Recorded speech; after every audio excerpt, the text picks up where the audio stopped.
ભારત અને માલદીવ વચ્ચે ચાલી રહેલા તણાવ વચ્ચે ચીને ધમકી આપી છે કે જો કોઈ દેશ માલદીવના આંતરિક મામલામાં દખલ કરવાનો પ્રયાસ કરશે તો તેનો સખત વિરોધ કરશે।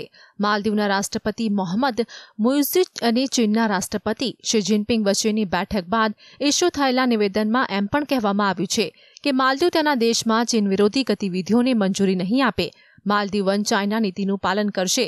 ચીને પ્રવાસન ક્ષેત્રમાં માલદીવને મદદ કરવાનું વચન આપ્યું છે। ગ્લોબલ ટાઇમ્સે ચીન અને માલદીવ વચ્ચે જારી કરેલા સંયુક્ત નિવેદનને ટાંકીને કહ્યું કે રાષ્ટ્રીય સાર્વભૌમત્વ અને રાષ્ટ્રીય ગરિમાને જાળવી રાખવા માટે માલદીવના પ્રયાસોનું ચીન મજબૂત સમર્થન કરશે।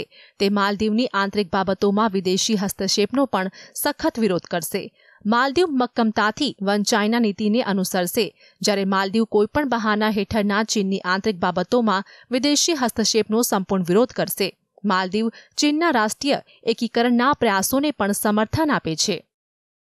એવું માનવામાં આવે છે કે આ સમગ્ર નિવેદન દ્વારા ચીને જ્યાં ભારતને ચેતવણી આપવાનો પ્રયાસ કર્યો છે, ત્યાં તેણે તાઇવાન મુદ્દે માલદીવનું સમર્થન પણ મેળવ્યું છે।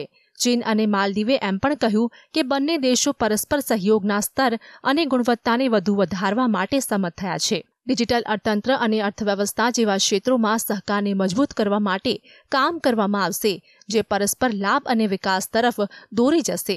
ચીન અને માલદીવ વચ્ચે આ સંયુક્ત નિવેદન એવા સમયે આવ્યું છે જ્યારે બંને દેશોના ભારત સાથેના સંબંધ તણાવપૂર્ણ છે। Bureau report, GSTV।